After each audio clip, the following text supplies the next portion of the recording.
This is something I need to talk about. A warning to anyone who dares to explore the forgotten places of the world. Stay cautious, stay aware, and above all, never assume you're alone. I grew up in an isolated town, a place sinking into its own emptiness. Time had abandoned it, leaving behind skeletal buildings, hollowed out homes, crumbling stores, and lifeless streets. Many of them stood as eerie monuments to lives long gone. With nothing better to do, my friends and I made a pastime of trespassing into these forgotten and forsaken places, chasing the thrill of the unknown. For the most part, our adventures were nothing more than adrenaline-fueled dares. We'd stumble upon remnants of the past, a child's rusted tricycle, shattered picture frames, walls defaced with strange symbols. Once, we found a crude pentagram scrawled in faded red. Another time, something dark and congealed on the floor that we nervously joked it was blood. But nothing ever truly scared us. Not until the night we stepped into that place.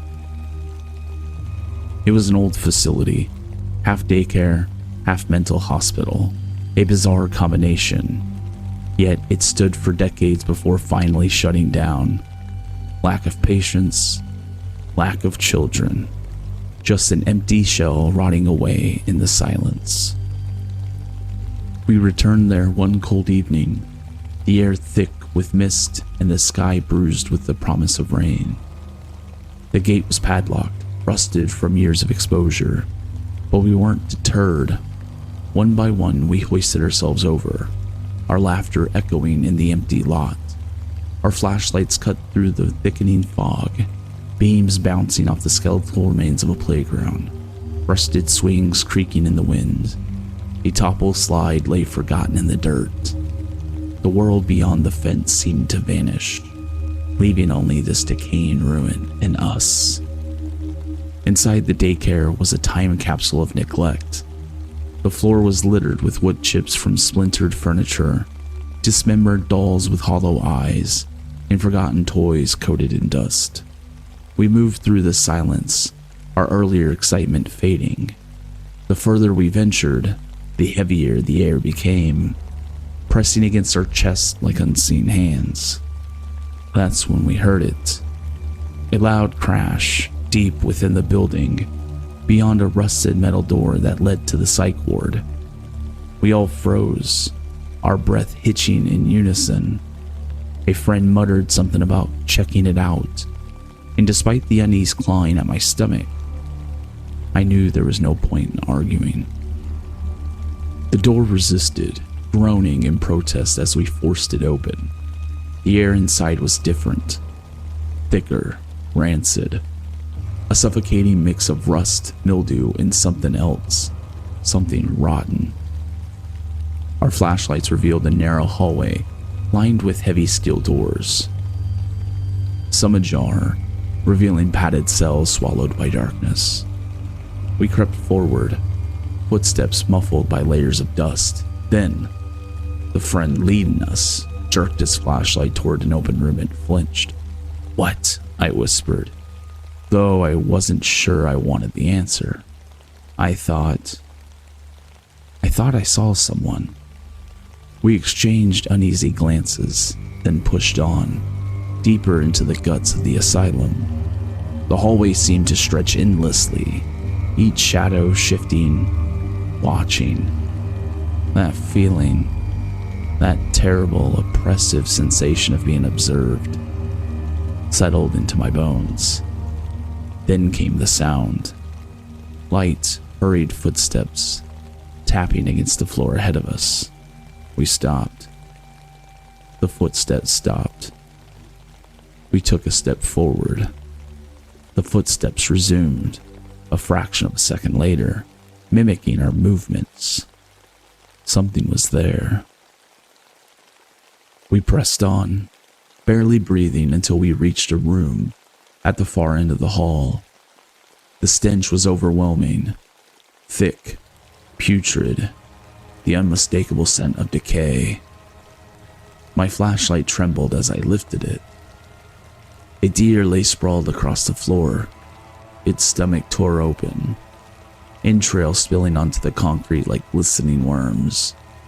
Blood soaked the ground in a grotesque halo. One of my friends gagged, then doubled over, vomiting onto the floor. That's when we heard the whispering. It slithered through the room, soft, yet urgent, unintelligible, but undeniably human. The beam of our flashlights darted towards the corner, and that's when we saw him. A man.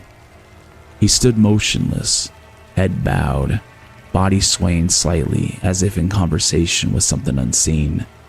His clothes were stained, filthy, tattered, bare feet, cracked and bloodied.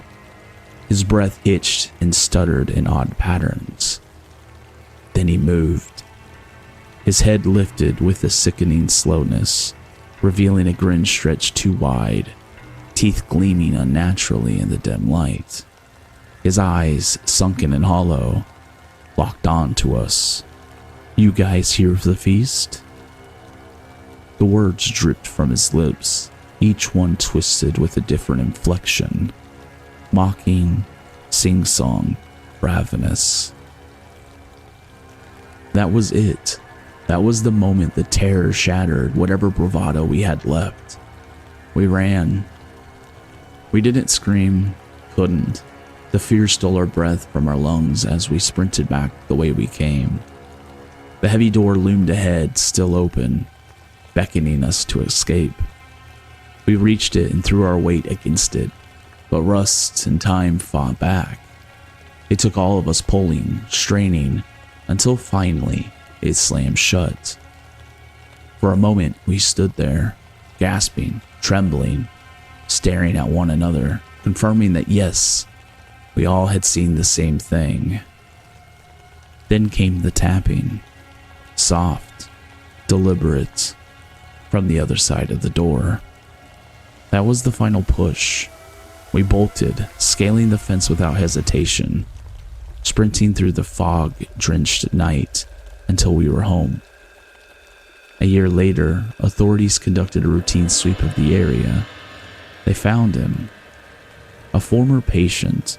He had escaped the institution he was transferred to after the asylum shut down, surviving off whatever he could find. Animals, garbage, possibly worse. His body was ravaged by disease, his mind shattered beyond repair. There were whispers, dark rumors of a missing hiker whose remains were never found. But none of that mattered because we had already met him. And to whoever still roams those ruins of that place, if you hear tapping, if you hear whispers, run. Because next time, you might not make it out. What a chilling tale.